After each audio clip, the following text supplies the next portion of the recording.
Olá, pessoal. Então, meu nome é Eduardo, eu sou pneumologista e eu estou dando continuidade para a aula de asma voltada para o sexto período da PUC, de Poços de Caldas. Bom, então eu vou falar sobre o tratamento da asma estável, né? Como eu havia mencionado, o tratamento da asma estável ele é dividido em tratamento não farmacológico e no farmacológico. O não farmacológico ele visa a eliminação dos gatilhos que estão provocando piora sintomática no paciente asmático, né? Enquanto o farmacológico, como o nome já sugere, é o tratamento especificamente medicamentoso, né? Então, eu vou falar nessa aula sobre o tratamento farmacológico da asma, porque ele tem que ser individualizado para cada paciente, dependendo da sua necessidade. Bom, acho importante colocar aqui uma coisa que surgiu desde 2019 para cá, que foi uma mudança grande no tratamento da asma segundo o GINA, né, e segundo as outras referências mundiais. Bom, eu trouxe o texto do próprio Gina para vocês verem o que ele fala, né? E aí, isso aqui é interessante de todo mundo ficar bem atento, porque se vocês forem conversar com algum médico aí que não se atualizou de 2 anos para cá, eles vão falar que o tratamento da asma é diferente do que eu vou dizer ao longo da aula, né? Então, o que a gente considera hoje em dia como o ponto mais importante do tratamento da asma? É que todos os pacientes asmáticos, mesmo que eles estejam nas etapas iniciais do tratamento da asma, todos eles têm que receber corticoide inalatório, tá? Isso é uma diferença grande do que se fazia antes, porque ao longo dos últimos 30 anos, esses pacientes mais leves, eles recebiam somente um broncodilatador em caso de necessidade, tá? Mas a gente viu que esses pacientes estão em risco, mesmo tendo poucos sintomas, eles estão em risco de desenvolver exacerbações asmáticas graves e de morrer devido à asma, né? Por isso, então, a gente hoje em dia prescreve corticoide inalatório para todo paciente asmático. E esse é o esquema terapêutico proposto pelo GINA, né? Então, vocês veem que uma tabela que assusta na primeira olhada, né? Ela não é muito fácil de entender, mas o que eu quero ressaltar aqui com vocês é que o tratamento da asma ele é feito em steps, ou seja, em passos diferentes, né? E isso vai depender do nível de sintomas que o seu paciente tem e de como que está o controle dele. Então, a gente divide em 5 passos, né? O step 1, step 2, step 3, step 4 e step 5 do tratamento da asma. E aí eu vou tentar simplificar isso aqui para vocês, né? Bom, antes de entrar nos esquemas terapêuticos em si, alguns pontos importantes para a gente compreender como que a gente planeja o tratamento medicamentoso do paciente asmático. Então, primeira coisa é que a gente tem que usar o corticoide inalatório em todas as etapas, igual eu acabei de mencionar, né? Então, isso tem que estar presente em todos os nossos pacientes. Segundo ponto importante é que todo paciente tem que ter uma medicação de controle e uma medicação de alívio prescrita. O que é medicação de controle? É aquela medicação que o paciente vai usar no seu dia a dia e o objetivo é que ele tenha que usar só esse remédio, né? O objetivo é que a medicação seja suficiente para ele conseguir controlar a asma só com essa medicação, né? Agora, ao mesmo tempo, esse paciente tem que ter uma medicação para alívio imediato prescrita. E por que a gente tem que ter essa medicação prescrita? Porque, às vezes, por mais que o paciente esteja ótimo, ele foi visitar a dona Gertrudes, que tem lá 10 gatos na casa dela, né? Ele entrou na casa de dona Gertrudes e começou a ter crise asmática, né? Isso é instantâneo, né? Então, por melhor que ele esteja, se ele tiver uma exposição muito grande, ele vai ter piora sintomática. E aí, para isso, ele tem que ter uma medicação de alívio prescrita e disponível para fácil acesso e fácil uso. Sobre medicação de alívio, a gente vai sempre preferir o uso de beta-agonistas de início de ação rápido, tá? E aí, aqui eu já faço a ressalva que nós vamos ter basicamente 2 opções aqui. A gente vai ter uma opção de um beta-agonista de longa ação chamado formoterol, né? Então, o formoterol é um beta-agonista de longa ação com início de ação bem rápido, assim, dentro de poucos minutos o paciente já está tendo o efeito da medicação, né? Então ele fica sendo uma opção dentro dos de longa ação e dentro dos beta-agonistas desculpe, a segunda opção de beta-agonista que a gente vai ter são os beta-agonistas de curta ação, porque eles agem por menos tempo, mas todos eles têm um início de ação bem rápido, né? Então a gente sempre vai preferir ou o formoterol ou um beta-agonista de curta ação para o tratamento de alívio, né? Para o uso de alívio da asma. E um ponto importante, a gente não deve associar dois beta-agonistas de longa ação diferentes, né? Então, por exemplo, existe o vilanterol, existe o formoterol, né? Você não vai associar vilanterol ao formoterol, você não pode fazer isso, porque senão você aumenta o risco de eventos adversos relacionados aos beta-agonistas, tá? Que vão ser basicamente eventos adversos adrenérgicos, né? Então, o paciente vai ter taquicardia, tremor, pode ter sudorese, pode ter perda da concentração, pode ter agitação, né? Então, assim, a gente evita isso, tá certo, pessoal? Isso não deve ser feito. Bom, e aí o tratamento vai ficar basicamente desse jeitinho aí que eu vou colocar para vocês, né? Então, eu vou colocar minha câmera aqui no meio, espero que não atrapalhe, né? Então, do lado de cá, as medicações de alívio e do lado de cá, as medicações de controle, né? Então, o primeiro step do tratamento da asma, né, o primeiro passo do tratamento da asma, é ser para aquele paciente que tem um sintoma bem leve, né, e que vai ter sintomas muito espaçados, tipo paciente que tem sintoma uma vez por mês, uma vez a cada 2 meses, né. Esse paciente, ele tem tão pouco sintoma que não vale a pena prescrever para ele uma medicação de controle. Então, esse paciente não precisa de ter um remédio todos os dias. Você vai prescrever para ele somente a medicação de alívio. E aí, o que você vai prescrever para ele? Qual que é a melhor opção? É o formoterol com corticoide inalatório, tá? Então, existem várias formulações aí no mercado, né? Existem várias bombinhas aí que já vêm com as duas coisas juntas, o formoterol com corticoide inalatório. Então, é isso que o nosso paciente vai utilizar preferencialmente, tá certo, pessoal? E aí, por que a gente acrescenta o corticoide inalatório? Porque o formoterol vai fazer a função de alívio e o corticoide inalatório vai dar uma desinflamada ali naquele momento, né? Então, isso a gente já conseguiu demonstrar por estudos que é eficaz e é melhor do que você dar só um beta-agonista isolado. Se esse paciente não estiver bem, né, se apesar dessa terapêutica o paciente está tendo muito sintoma, o que você vai fazer? Você vai prescrever para ele um corticoide inalatório em dose baixa, né, para uso diário. Então, aqui entra a medicação de controle. Então, esse paciente vai usar todo dia esse corticoide inalatório. E caso ele tenha algum sintoma asmático inesperado, você vai prescrever para ele de medicação de alívio o formoterol com corticoide inalatório também, né? Então, aqui ele fica sendo a primeira opção de alívio ainda. Se esse paciente seu não está bem controlado, o que você vai fazer? Aí, prestem bem atenção, porque agora o tratamento ele fica um pouquinho diferente. Se esse paciente não controlar, você vai dar o corticoide inalatório em dose baixa, associado a um beta-2 agonista de longa ação todos os dias, né? Então, aqui, esse paciente vai usar tanto o corticoide quanto o beta-agonista diariamente para ter um bom controle, para ter uma vida normal, né? Só que se esse paciente não tiver legal, ele vai ter que utilizar uma medicação de alívio e aqui que entra um detalhezinho que às vezes vocês fazem um pouco de confusão, né? A gente pode utilizar um beta-2 agonista de curta ação ou o formoterol com corticoide inalatório, né? Então aqui a medicação de alívio fica um pouco diferente. A gente sempre vai preferir usar o formoterol com corticoide inalatório se esse paciente puder. Mas aí qual que é o pulo do gato aqui? Você tem que ver qual beta-2 agonista de longa que o seu paciente está utilizando. Igual eu falei agora há pouco. Então, se esse paciente estiver usando, por exemplo, o Seretide, né? O Seretide, que é uma medicação, é o nome de uma marca de medicação que tem no mercado.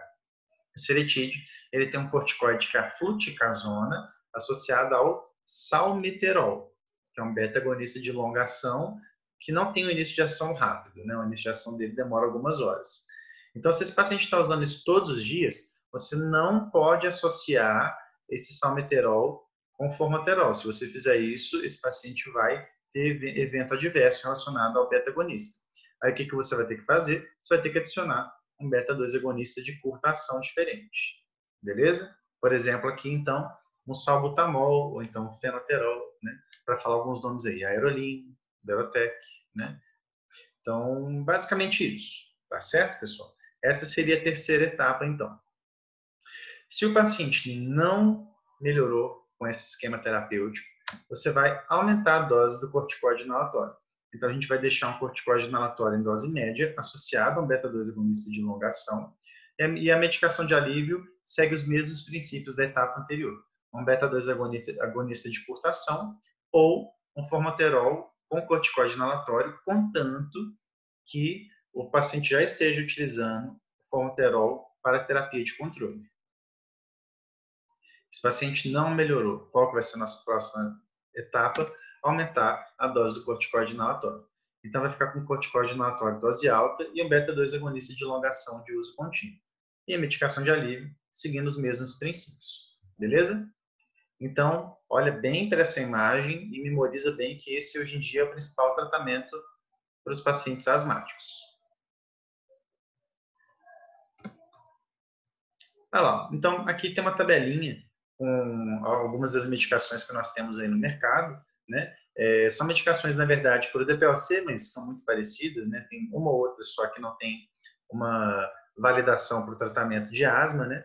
Mas vocês veem que tem vários nomes aí, né? Então, é aquilo que eu disse lá no nosso primeiro encontro, presencialmente, né? Vocês têm que pelo menos dar uma lidinha nessas tabelas para se familiarizarem com os nomes que nós temos, né? Bom, muito bem. Esse, então, é o tratamento principal da asma. Porém, se o paciente... no dia a dia, alguns pacientes asmáticos, eles têm peculiaridades que fazem com que a gente possa prescrever medicações diferentes dessas que a gente passou, né? E aí, quando vocês olham com cuidado para essa tabela do Gina, a gente vê que ele coloca aqui uma segunda opção, né? Outras opções para controle da asma, né? E é isso que eu vou falar aqui para vocês, que são medicações que a gente vai usar ocasionalmente, né? Importante ressaltar que na etapa 5 a gente também vai fazer algumas escolhas terapêuticas possivelmente diferentes dessas que eu mostrei para vocês. Bom, então eu vou falar aqui dessas medicações, né? A primeira delas é o grupo dos antileucotrienos, que é representado no Brasil principalmente pelo montelukast, né? Então, os leucotrienos são moléculas que agem na via alérgica, né? E, portanto, quando você bloqueia eles, você pode melhorar alguns sintomas da asma, né? Não são todos os pacientes que têm um benefício muito grande do montelukast, porém, a gente vai utilizar o montelukast principalmente em dois perfis de pacientes, né? Quando tem esses dois tipos de paciente, eles vão se beneficiar mais da medicação. Então, o primeiro deles, paciente que tem polipose nasal, né? Então, paciente que tem uma doença nasal polipoide. Esse paciente vai se beneficiar mais do montelukast. E o segundo paciente é o paciente que tem uma sensibilidade anti-inflamatória não esteroidal. Então, isso é uma coisa interessante, né? O anti-inflamatório não esteroidal pode ser uma medicação que precipita crise asmática, tá, pessoal? Então, o paciente usou lá uma nimesulida da vida e teve uma crise asmática, né? Isso acontece. Então, se o paciente contou isso para você, ele é um ótimo candidato ao uso de montelukast. Segunda opção de medicação, os anticolinérgicos de longa ação, né? E aí o principal representante aqui para a asma é o tiotrópico. O único anticolinérgico de longa ação realmente estudado para asma é ele, tá, pessoal? Para o DPOC, a gente vai ver que tem outros anticolinérgicos que podem ser utilizados. E aí, qual que é o paciente que se beneficia do tiotrópico? É o paciente que tem uma asma que a gente vai falar que ela não é eosinofílica e que ela não é alérgica. Então, para vocês entenderem isso, quando o paciente vai chegando nas etapas 4 e 5 ali da asma, a gente começa a fenotipar essa asma. Ou seja, você tenta pesquisar qual que é o perfil desse paciente asmático. E como que a gente faz essa pesquisa? A gente pesquisa a quantidade de eosinófilos que esse paciente tem no sangue e ou no escarro, tá? Então, no sangue e ou no escarro. E a gente pesquisa se esse paciente tem reações alérgicas exacerbadas, né? Que a gente pode fazer de que forma? Fazendo um teste cutâneo alérgico ou, então, fazendo a dosagem sérica de imunoglobulina E, né? Então, se esse paciente não tiver eosinofilia detectável, nem componente alérgico detectável, a gente vai chamar esse paciente de asmático neutrofílico. E aí, o asmático neutrofílico é o paciente que mais se beneficia do tiotrópio, beleza? Então, esse vai ser o perfil de pacientes que a gente vai mais pensar em prescrever o tiotrópio. Terceira medicação é a azitromicina. A azitromicina, ela é um macrolídeo, né? Então é um antibiótico, mas ele é um antibiótico que tem propriedades anti-inflamatórias e propriedades imunomodulatórias, né? Então elas modificam o nosso sistema imunológico. E aí a gente descobriu que a azitromicina é benéfica para o controle da asma também. E aí quando que a gente vai fazer o uso da azitromicina? Principalmente quando esse paciente tiver bronquiectasias associadas, tá? Então essa vai ser a principal indicação, né? Na verdade, bronquiectasia por si só já é uma indicação de azitromicina, contanto que o paciente preenche alguns critérios, né? Que não vem muito ao caso para essa aula. Mas se o paciente tem asma e bronquiectasia, aí mais ainda você vai ter que prescrever. E mais uma outra situação em que a gente pode utilizar a azitromicina é quando o paciente está tendo exacerbação asmática ou crise asmática, apesar de um bom controle. Então, o que isso quer dizer? Às vezes o paciente está bem controlado, ele está tendo uma rotina normal, ele não está tendo sintoma no dia a dia dele. Porém, apesar disso, ele de tempos em tempos tem a crise asmática, que é uma piora aguda dos sintomas, que o paciente precisa, às vezes, até de algum atendimento médico, precisa de ir no pronto-socorro, alguma coisa assim, né? Então, se o paciente está tendo essas crises recorrentes, a azitromicina é uma boa medicação porque ela diminui essas crises, essas exacerbações.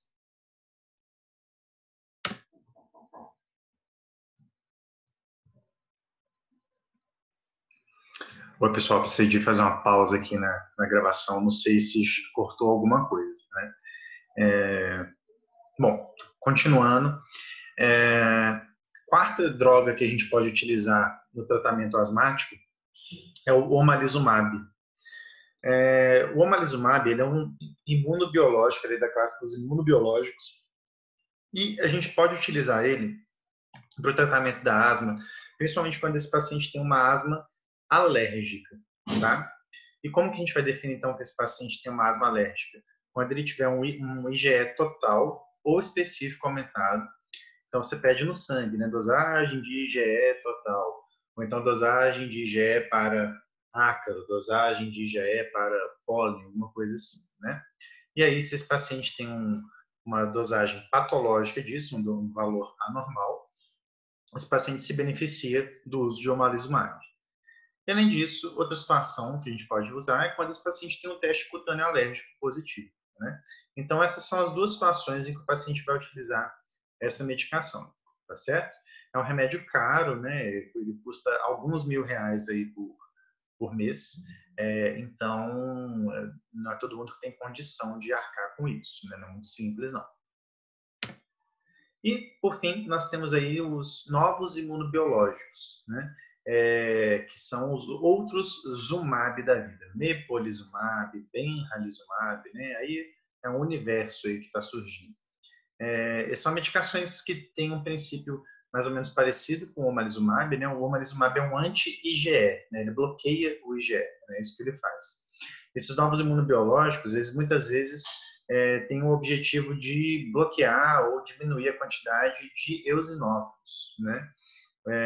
Então, os dois vão agir nas vias alérgicas do paciente como um todo, né?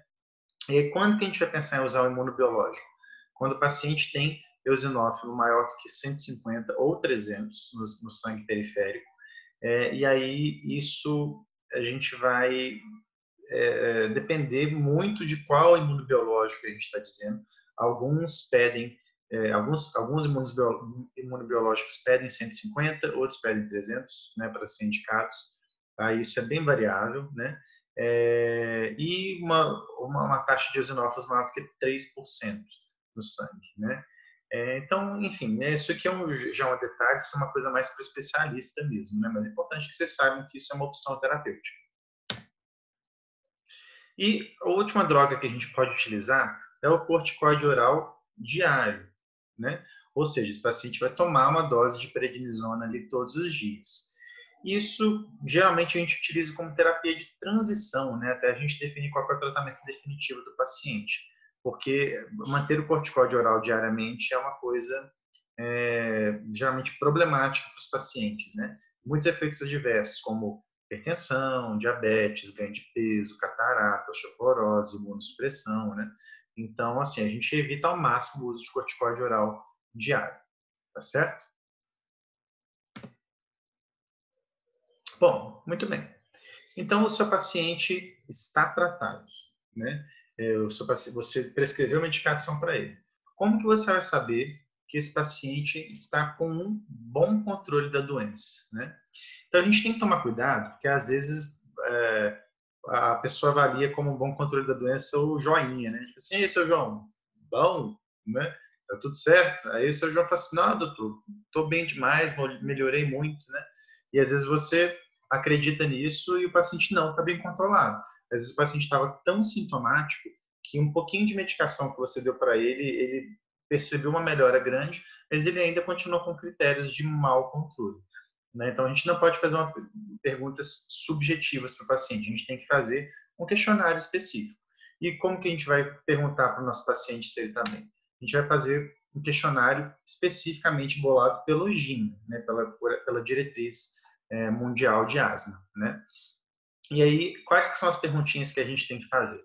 A gente tem que olhar a gente tem que perguntar como o paciente esteve nas últimas 4 semanas em relação a esses 4 tópicos. Ele tem tido sintomas diurnos mais do que 2 vezes por semana? Ele tem tido despertar noturno ao longo do mês? Ele está tendo que utilizar medicação de resgate mais do que 2 vezes por semana? E ele está tendo limitação para alguma atividade devido à asma, né? A asma está impedindo ele de fazer alguma coisa? A gente tem que perguntar essas 4 coisas. E aí, o que a gente vai interpretar a partir da resposta do paciente? Se o paciente responder não para tudo isso, então ele não está tendo sintoma diurno, ele não está acordando, ele não está tendo que usar muita medicação de alívio, e ele não está tendo limitação nenhuma, a gente vai falar que esse paciente está com uma asma bem controlada. Se esse paciente responder sim para uma ou 2 questões, a gente vai falar que esse paciente tem uma asma com controle parcial. E se esse paciente responder sim para 3 ou 4 questões, esse paciente tem uma asma mal controlada, né? Então, é assim que a gente avalia o controle asmático, beleza, pessoal? A gente tem que fazer esse questionário, a gente tem que saber interpretar ele também, beleza? Bom, então imagina que você percebeu que o seu paciente está mal controlado ou que ele está com controle parcial. O que você vai fazer? A primeira coisa que você vai fazer, verificar a técnica inalatória do seu paciente. Veja se ele está usando do jeito certo, né? Isso aqui é um universo, viu, pessoal? São um universo de possibilidades de jeitos errados de se usar a bombinha. Eu falo que um dia ainda vou escrever um livro sobre formas curiosas que os pacientes usam a bombinha, né? Todos eles acham que estão fazendo certinho, mas na hora que você vai ver, tudo bagunçado, né? Muito comum, muito comum. Então a gente sempre tem que verificar a técnica inalatória, tem que ver o paciente fazendo. E, finalmente, a gente tem que orientar e corrigir os gatilhos ambientais do paciente, tá? Isso a gente sempre tem que fazer isso antes de pensar em modificar a bombinha do nosso paciente. Agora, se tiver tudo certinho, né, e aí você entender que esse paciente precisa fazer um ajuste terapêutico, a gente vai fazer esse ajuste terapêutico baseado nisso aqui mesmo, baseado em como que o paciente respondeu para a gente o questionário. Tudo bem? Então, se o paciente está ficando sempre descontrolado, você vai aumentar a medicação. E se o paciente estiver muito bem controlado, você vai tentar diminuir a medicação também, né? Existe redução de medicação no tratamento da asma, né? Então, tudo parte desse questionário.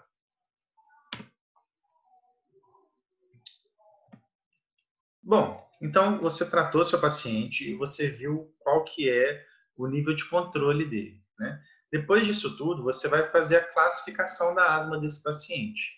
Então, a classificação da asma, passei sem querer. A classificação da asma, ela é feita baseado nessa tabelinha do GINA novamente. E aí, como que a gente vai definir essa classificação? A gente vai falar que o paciente tem uma asma leve, ou então uma asma intermitente, quando ele precisa somente do STEP 1 para o controle. Então, se o STEP 1 for o STEP necessário para ele controlar, esse paciente tem uma asma leve ou intermitente. Se esse paciente precisou de chegar até o STEP 2 para fazer o controle, a gente vai falar que ele tem uma asma leve. Se ele precisou chegar ao STEP 3 para o controle, a gente vai falar que ele teve uma asma moderada. Se ele precisou chegar ao STEP 4 ou 5, a gente vai falar que esse paciente tem uma asma de difícil tratamento ou uma asma grave. Beleza? Importância disso aí. A asma do STEP 5, principalmente, né, mas o 4 já entra na jogada aí, elas são asmas que requerem um tratamento com especialista, tá, pessoal? Então, essa é uma asma que é uma asma pro pneumologista mesmo. E aí até existe uma diretriz GINA especificamente para esses pacientes, porque as definições de medicação que você vai prescrever para eles não são muito simples, né? Tem uma série de peculiaridades aí nesses casos. Tudo bem? Excelente. Bom, com isso, a gente finaliza o tratamento da asma estável, né? A gente viu tudo que tinha para ver da asma estável, agora a gente vai entrar na crise asmática. Na crise asmática, a gente vai falar basicamente aí da definição dela, a classificação, o tratamento e critérios de alta após uma internação. Bom, a definição de crise asmática. A crise asmática, ela é uma piora dos sintomas asmáticos, além da variabilidade diária da doença. Então, preste atenção nessa frase, né? A asma, ela oscila ao longo do dia, né? Os sintomas asmáticos, como a gente já falou, eles são piores pela manhã e piores à noite. Mas isso não caracteriza crise asmática, né? Isso só caracteriza uma piora natural dos sintomas ao longo do ciclo circadiano ali do cortisol, né? Igual a gente já conversou sobre isso pessoalmente. Porém, às vezes o paciente ele vai ter uma piora além dessa piora basal, né? Quando isso acontecer, então eu repito a frase, quando o paciente tiver uma piora dos sintomas, além da oscilação diária dos sintomas asmáticos, a gente vai chamar esse paciente esse paciente não, a gente vai chamar esse quadro de crise asmática. Então essa é a definição de crise asmática. Quais são as causas das crises asmáticas, né? Então, a maioria das vezes, as causas elas são idiopáticas, né? Ou seja, você não consegue definir o motivo da crise asmática do seu paciente. Especula-se que muitas vezes essas causas idiopáticas são virais, né? Mas a gente não tem muita certeza disso não, né? Após uma exposição importante, né? Então, lembra da visita do paciente na casa da dona Gertrudes com 10 gatos, né? Então, o paciente teve contato com uma quantidade grande de alérgenos e teve sintoma asmático, ele teve crise asmática, né? Então, após exposição, é uma causa frequente de crise asmática. Após uma infecção de vias aéreas superiores, né, que é a sigla IVAS, então o paciente tem lá uma sinusite, por exemplo, e por causa da sinusite, ele desenvolve uma broncoreatividade. Então, após IVAS, uma crise asmática, né? Essa é uma causa bem comum também. E, finalmente, né, eu deixo aqui interrogado, né, causas bacterianas são comuns na crise asmática? Não são comuns, tá, pessoal? Raramente um paciente tem uma crise asmática devido a uma infecção bacteriana traqueobrônquica, ou até mesmo pneumonia, assim, né? Isso não é o mais comum, tá? Então, por isso, a gente vai ver que o antibiótico ele não entra no tratamento da crise asmática, né? A não ser que o paciente tenha alguma evidência específica de infecção bacteriana associada. Fora isso, o tratamento é exclusivamente com corticoide, vocês vão ver. Bom, como que a gente caracteriza a gravidade da crise asmática, né? Então, a gente tem sempre que diferenciar o paciente que está tendo uma crise mais leve de um paciente que está tendo crises mais graves, até para você definir aonde que você vai tratar esse paciente, né? Bom, primeiro, as crises leves a moderadas são crises em que o paciente tem um pico de fluxo expiratório maior do que 50%, portanto, seria ideal, né, que todos os pronto-socorros tivessem pico de fluxo expiratório para você tentar avaliar isso. Lembrando, o pico de fluxo expiratório é um dispositivo em que o paciente vai soprar com bastante força e você vai ver qual que é o máximo de fluxo de ar que ele consegue produzir. Então, se o paciente está tendo uma crise asmática, mas ele está tendo um pico de fluxo acima de 50%, isso provavelmente é uma crise leve a moderada, né? Esse paciente também está conseguindo falar frases longas, ele não está agitado e ele está com pouco esforço respiratório. A crise grave é aquela crise em que o paciente tem um pico de fluxo expiratório menor do que 50%. Ele está tendo uma coisa que a gente chama de fala entrecortada, né? Que é o paciente que, para completar uma frase, ele está tendo que respirar várias vezes. Ele está agitado devido à dispneia, frequência respiratória maior do que 30, presença de um esforço já mais significativo e saturando menos do que 90%. Né? Então, muito cuidado, hein, pessoal? Se o paciente está apresentando isso aqui, ele já tem uma crise, no mínimo, grave. A crise asmática é chamada ameaçadora à vida ou então quase fatal. É aquela crise em que o paciente teve que utilizar VNI, que é a ventilação não invasiva. A ventilação não invasiva, ela é... Bom, o nome já explica em si, né? Agora, devido à pandemia, todo mundo já sabe o que é ventilação mecânica, né? A ventilação mecânica é quando você tem que entubar o paciente e fazer essa ventilação com o respirador, né? A ventilação não invasiva é a mesma coisa, só que sem entubar o paciente. Então, você coloca o respirador para jogar ar sob pressão e o paciente coloca uma máscara no rosto com uma vedação bem importante e aí ele vai receber aquele ar sob muita pressão, né? Então, se o paciente chegou a esse ponto, a gente vai falar que ele tem uma crise ameaçadora à vida, assim como se ele tiver retenção de CO2 detectável pela gasometria arterial e se ele desenvolver a síndrome de carbonarcose, né, que é a síndrome que é desencadeada pela retenção de CO2. Né? Então, isso aqui caracteriza uma crise ameaçadora à vida e uma crise quase fatal é aquela crise asmática em que o paciente teve que ser entubado. Beleza? Finalmente, o quarto tipo de gravidade de crise asmática é a crise fatal, né? Então, esse é um diagnóstico da declaração de óbito, infelizmente, né? Bom, muito bem. Então, você classificou a sua crise asmática, você já fica fácil de perceber, né? Que as crises leves a moderadas, elas talvez possam ser tratadas em domicílio, enquanto as crises graves, elas vão precisar de pelo menos uma passagem pelo hospital. E aí, qual que vai ser o tratamento desses pacientes, né? Então, em primeiro lugar, vai ser seguir o chamado plano de ação da asma. Então, você sempre tem que deixar orientado para o seu paciente o uso da medicação de resgate, né? E o que fazer caso a medicação de resgate não seja suficiente. Então, esse aqui é só um exemplo de um prontuário meu mesmo aí, né? Como que às vezes eu coloco lá na minha receita. Eu coloco lá, utilizar o Symbicort Turbo Haler. Opa, agora acabei de ver que o nome está errado, né? Mas a gente usa o Symbicort Turbo Haler, né? Faltou um B aqui. Então, ele vai usar de 12 em 12 horas, isso aqui é formoterol com budesonide. Ele vai usar de 12 em 12 horas, ele pode fazer uma dose extra se estiver sentindo mal, mas caso ele sinta que ele precisa de utilizar mais vezes, ele pode fazer até 4 vezes e já tem que procurar consulta médica, ele tem que agendar consulta médica. Então, isso é um plano de ação, né? Isso você tem que deixar bem orientado para o seu paciente, né? Para o paciente ser capaz de lidar com a própria crise asmática. Mas caso isso não dê certo, né? Caso o paciente não se resolva, o que a gente vai ter que fazer com ele? A gente vai ter que fazer, então, um tratamento de emergência. Aí o paciente chegou para você com a crise asmática, né? Ele está lá com broncoespasmo importante, você viu que ele está com fala entrecortada, está desaturando. O que a gente vai fazer nele? Ataque de broncodilatação. Então, a gente vai fazer 3 sequências de broncodilatador de 20 em 20 minutos. Tá? Então, você faz uma agora, espera 20, faz uma inalação, espera 20, faz uma terceira inalação. Beleza?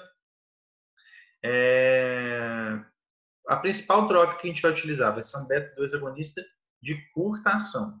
tá? Aqui, a opção que a gente vai usar é a medicação de curtação.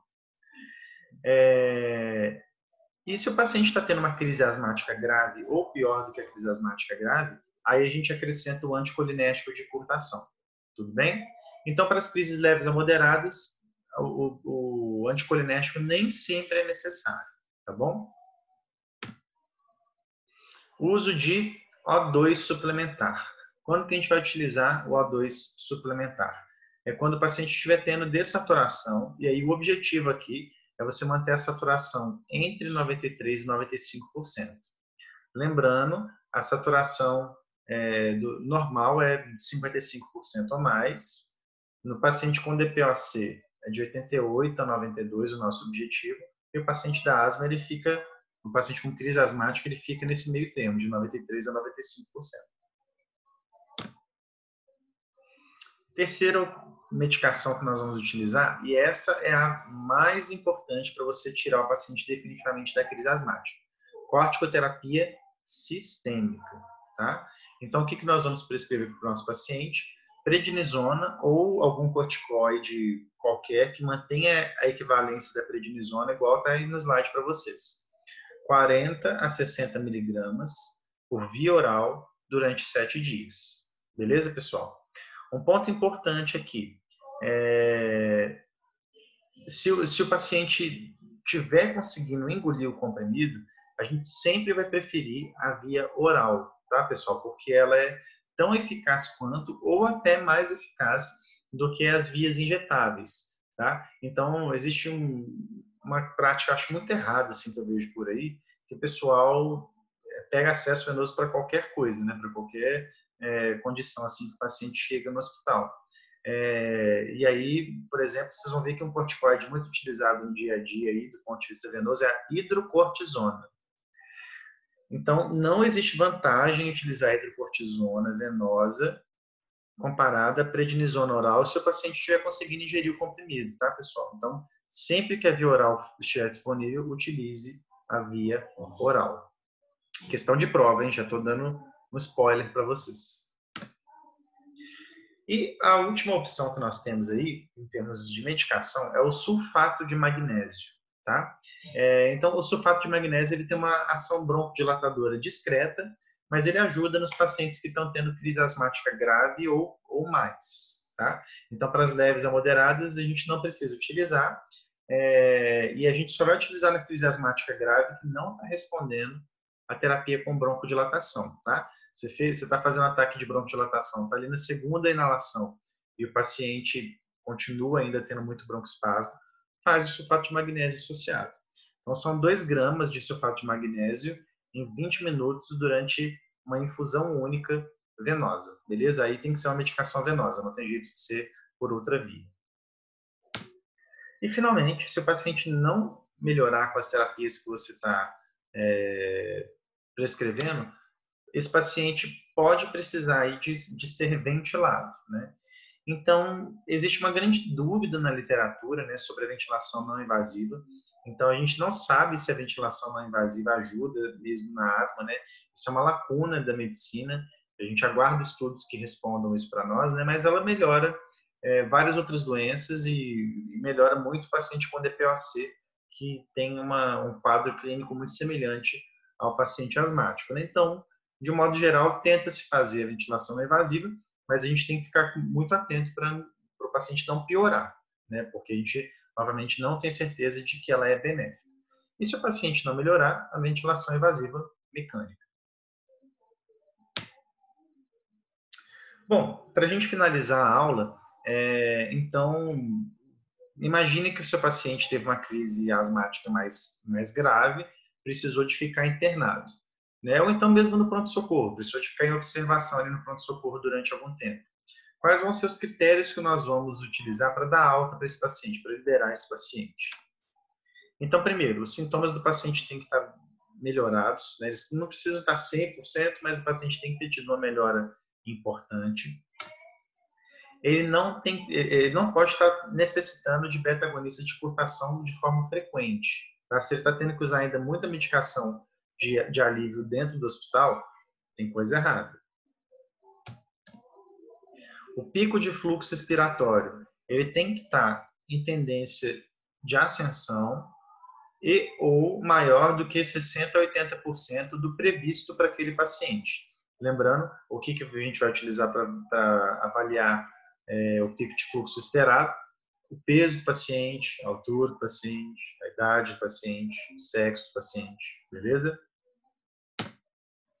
Esse paciente tem que estar com uma saturação normal, ele tem que estar com a terapia basal instituída e aprendida, né? Ou seja, você tem que prescrever para esse paciente, durante a crise, você já tem que prescrever para o paciente a medicação que ele vai usar de controle e ele tem que estar sabendo usar ela direitinho.